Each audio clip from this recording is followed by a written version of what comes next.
amables oyentes, es un placer estar con ustedes nuevamente en su programa Diálogo Bíblico, especialmente en el momento en que hacemos un resumen de la conversación que hemos tenido durante esta semana. Me acompaña y en este momento lo va a hacer también el pastor Juan Millanao Orrego, quien es docente de nuestra Universidad Adventista de Chile. Muy bienvenido, pastor. Gracias, saludamos a todos. Queremos decirle que es muy grato estar con ustedes conversando acerca del libro de Isaías, que es el tema que vamos a tener durante estos 3 meses de enero, febrero y marzo. Es un libro muy interesante, muy apto y muy bueno para aplicar a nuestra existencia, a nuestra vida, a nuestra relación con Dios en realidad. Yo creo que vamos a sacar excelentes lecciones acerca de este maravilloso libro. Es un profeta, pastor. ¿De qué tipo? Bueno, este es un profeta clásico, ¿no es cierto?, del siglo VIII más o menos, antes de Cristo, y que es llamado el profeta evangélico porque él habla mucho acerca del Mesías por venir, y para él parece que estuviera ahí a la vuelta de la esquina el Mesías, aun cuando faltaban 7, 8 siglos para que el Señor viniera a nacer a Belén. Tiene muchas joyas que escribe Isaías en realidad, especialmente la segunda parte. Sería bueno repasar quizás, pastor, hay una coincidencia muy hermosa en relación a la Biblia y este libro, ¿no le parece? Sí, porque la Biblia tiene 66 libros, Isaías tiene 66 capítulos. La Biblia se divide en dos: Antiguo Testamento 39 libros y Nuevo 27 libros. Y así también Isaías tiene una división interna. Los primeros 39 capítulos dan cuenta de las condiciones que van a llevar a la deportación, es decir, que Judá se vaya deportado por Nabucodonosor a Babilonia. Este es un acto disciplinario de Dios a favor, siempre cuando el padre disciplina, no está en contra, está a favor de su hijo. Y así Dios trata a su pueblo. Y luego entonces los otros 27 capítulos, siendo el capítulo 40 un capítulo bisagra, digamos, de transición, nos hablan de las promesas de restauración, ¿ya? Es decir, a ese mismo pueblo que el Señor permite que sea deportado, les da promesa para sostenerlos en ese cautiverio babilónico, para animarlos, para consolarlos. Así que Dios siempre con una mano disciplina y con la otra acaricia, ¿no es cierto? Es el carácter de Dios, que es justo y es misericordioso a la vez, ¿no? Creo que tenemos mucho que aprender de este libro, estamos iniciándolo, pero va a ser maravilloso. Nuestro tema de esta semana está dado por la crisis de identidad. Una crisis, una situación realmente terrible que de alguna manera yo creo que más de algunos de nosotros hemos pasado por ese concepto de crisis. Cuando habla de crisis es Claro. un cambio negativo, una situación complicada, difícil e inestable durante un proceso. Pues recuerda que el problema de la crisis se da también en referencia a la situación económica. A veces estoy pasando por una crisis económica, ¿no es cierto? Pero Claro. aquí es una crisis de identidad. ¿Qué podrías decir, Juan, acerca de estas palabras que son tan claves en nuestro estudio esta semana? Claro, hay que definir y recordar que identidad es cómo establecemos nuestro lugar en el mundo que nos rodea, ¿no? Aquí se habla de relaciones, ¿no?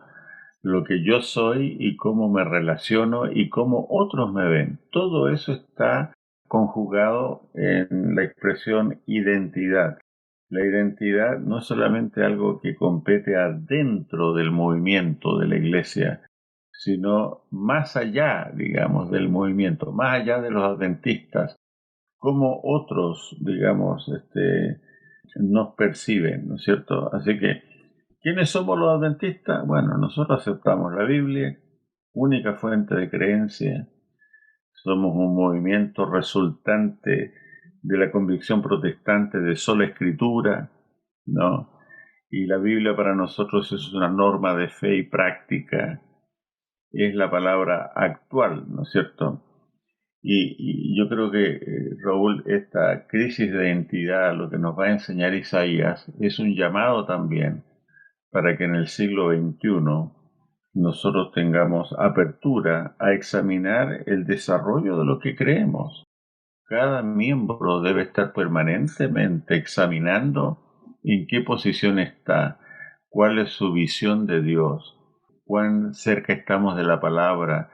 Realmente la Biblia es nuestra norma de fe y práctica, porque en los días de Isaías la palabra del Señor había sido olvidada, fueron negligentes y entraron en una disfunción de su culto público y, por supuesto, inoperantes en cuanto a la misión que tenían de representar al verdadero Dios ante el mundo. Fíjate que hace un llamado a Isaías comentando ya su libro, ¿no es cierto? En Isaías 1:2 dice: oíd cielos y escuchad tu tierra. O sea, Dios, que es el supremo, el que está por sobre todas las cosas, deja al cielo, al universo, como testigo de lo que Él va a decir. Claro, en estos días antiguos se citaban a otras autoridades como testigos. Claro. Pero Dios no hay una autoridad más alta que Dios mismo. Y Dios llama a estos testigos, porque lo que va a decir es solemne. Y lo que dice es el examen, la radiografía, que dice que hay un problema muy serio, pero el médico trae también la solución. Ese es el Dios nuestro, que no solamente diagnostica apropiadamente, sino que receta la solución apropiadamente. Efectivamente lo hace de una forma tan gráfica, dice: crié hijos y los engrandecí, y ellos se rebelaron contra mí. Fíjate que la expresión eso, crié hijos, es como tener un hijo, pero no se creó, no se engrandeció, sino Dios mismo lo engrandeció, Dios lo hizo fuerte. Y ellos se rebelaron contra mí, qué terrible. Pero luego dice: el buey conoce a su dueño, y el asno el pesebre de su señor. Israel no entiende, mi pueblo no tiene conocimiento. Medio humillante que las bestias tengan más conocimiento que el pueblo de Dios, ¿no? Bueno, pero de cualquier manera, como te decía, los grandes problemas se solucionan con una crisis, ¿ya? El pueblo de Israel ya es un adulto que está teniendo crisis de un adulto normal, ¿ya? No es un adolescente, no es un niño. Ya venía este pueblo tratándolo desde con Abraham en adelante, ¿ya? Y entonces a este adulto normal, digamos, que tiene crisis normales de adulto, el Señor le remueve la silla para llamarlo al orden, a la consagración, ¿no? Como tú dices, este niño lo gesté y lo hice crecer, y ahora ¿qué pasa? Cuando llega el momento que da resultado, el hijo se ha centrado en sí mismo en forma egoísta, se olvidó de Dios. Hoy en día tenemos hijos que tienen como 40 años y no se quieren ir de la casa, ¿no? Bueno, amables oyentes, tenemos muchas reflexiones que hacer sobre esto. Un tema que vamos a conversar ahora es ritualismo y putrefacción. Está centrado en Isaías del capítulo 1, versículos 10 al 17. Leo quizás el texto del capítulo 1:10. Dice: príncipe de Sodoma, oíd la palabra de Jehová, escuchad la ley de nuestro Dios, pueblo de Gomorra. ¿Por qué hará esta comparación Isaías con estos pueblos que en realidad no eran nada de cristianos? Precisamente por la putrefacción social que había. Era gente que vivía bien, vivían cómodos, tenían que comer, etc. Pero había una pobreza en sus corazones, una pobreza espiritual, porque vivían de espalda a Dios, vivían para sí. Es decir, nadie vive en el vacío. Si tú rechazas a Dios, no vives en el vacío. Vives centrado en ti mismo, ¿no? Y la verdad que cuando nosotros fallecemos, ¿a qué somos reducidos? A un ataúd, ¿no? Y después de un tiempo, meramente ni cenizas, restos hay. Alguien que paseó su lengua por la tierra, que miraba con desdén y orgullo, mira lo que queda reducido. Entonces, perdemos la perspectiva de nosotros mismos como criaturas. Cuando perdemos a Dios, si Dios no está en el centro, nos ponemos nosotros en el centro, y nosotros en el fondo somos un pequeño y miserable paquetito al final, ¿no? Entonces esto es lo que está ocurriendo en los días donde hay mucho rito, pero nada de espiritualidad, ¿no es cierto? Hay mucha rutina, pero todo algo que se repite una y otra vez sin sentido. Este contraste que hace Dios, esta comparación que hace Isaías, digamos, inspirado por Dios, les recuerda que al nivel que han llegado, porque está mostrando Dios dos ciudades que realmente fueron exterminadas por el pecado que había en ellas. Y ahora usted Claro, le dice príncipe, dice, fíjate, príncipe, ¿no? Está hablando a sí. gente muy educada, muy alta Del liderazgo, del liderazgo, pues, o sea, porque está a la muchas cabeza. veces el liderazgo tiene una tremenda responsabilidad, el liderazgo espiritual, ¿no? Lo vamos a ver la próxima semana, Raúl, cuando Ajá. veamos que hay realmente una crisis de liderazgo en el pueblo de Dios, ¿no? Yo quisiera mencionar que aquí, digamos, si el liderazgo no representa correctamente a Dios, se produce una distorsión de la visión de Dios, ¿no?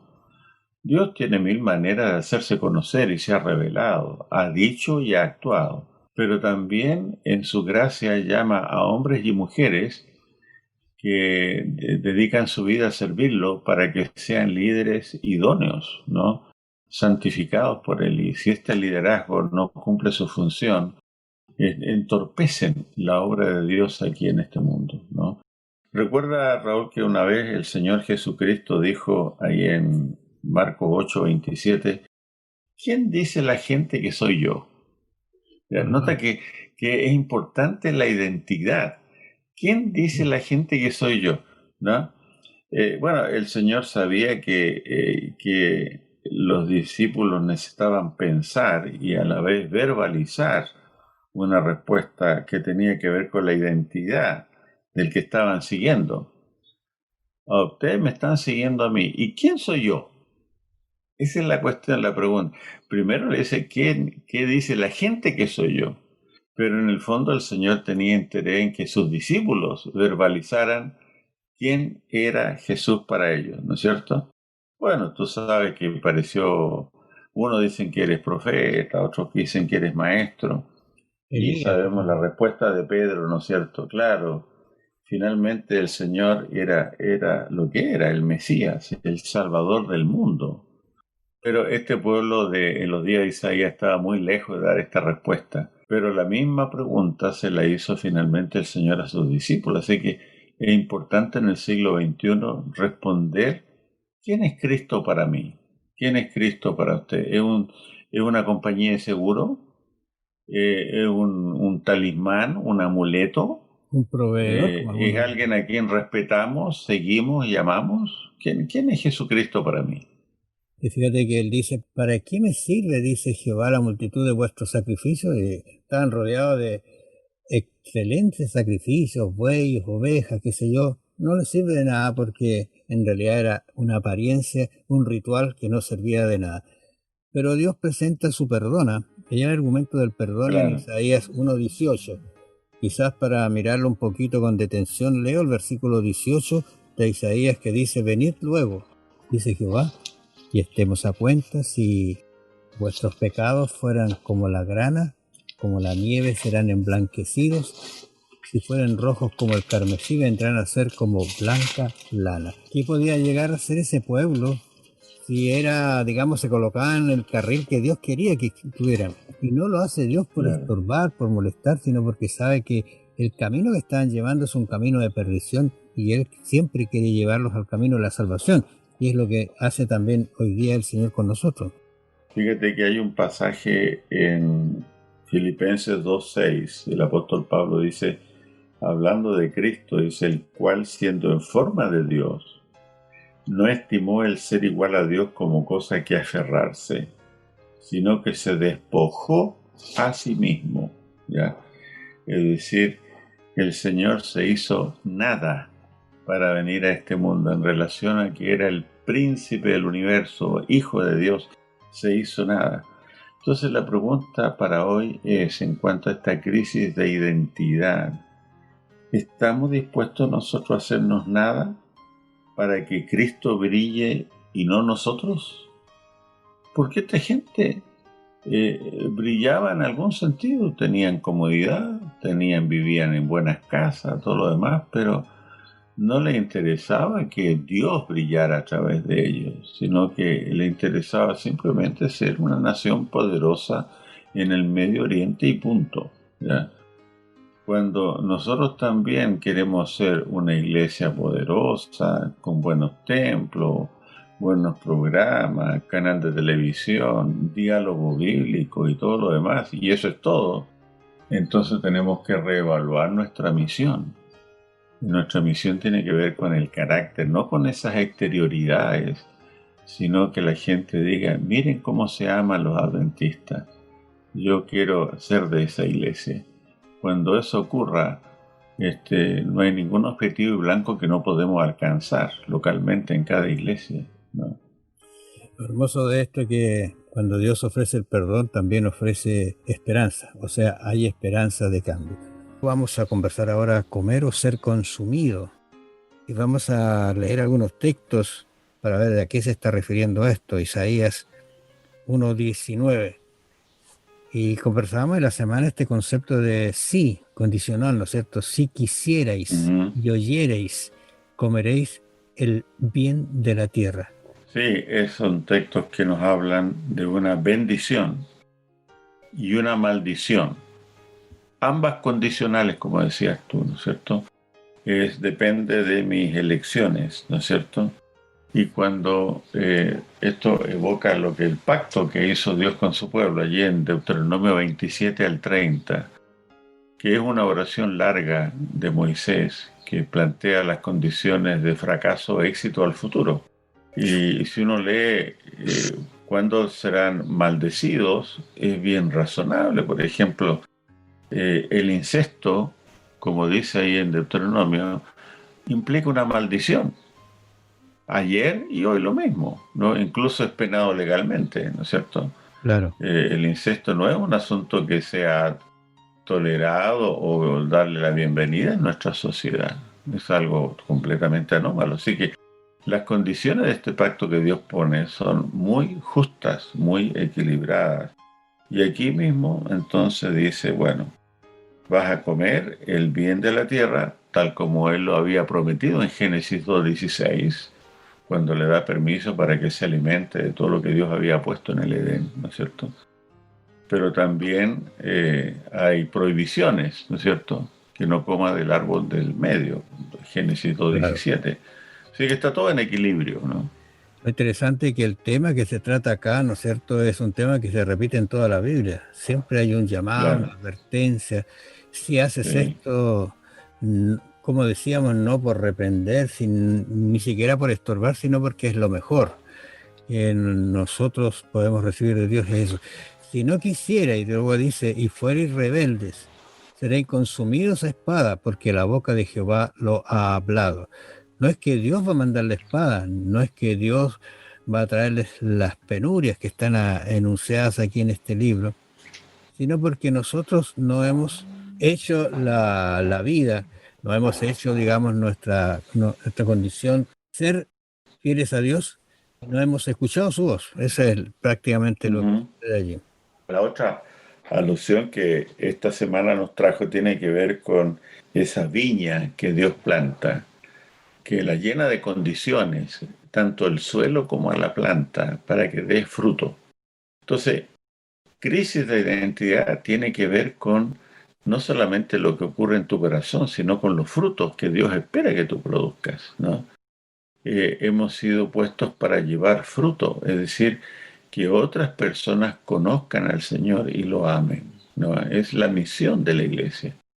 Y esta misión es puesta en peligro, en grave peligro, cuando entonces no aceptamos que las vides sean podadas, cuando no aceptamos siquiera que estamos para dar fruto. Las vides no dan fruto para sí mismos, los árboles dan frutos para otros, ¿no?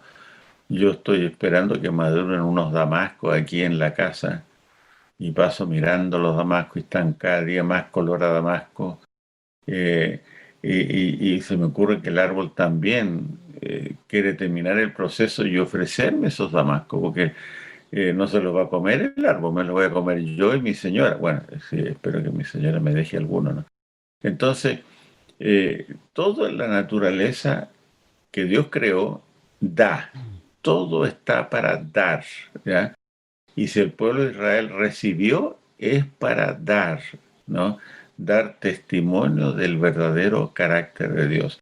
Por eso que Dios quiere que su viña produzca.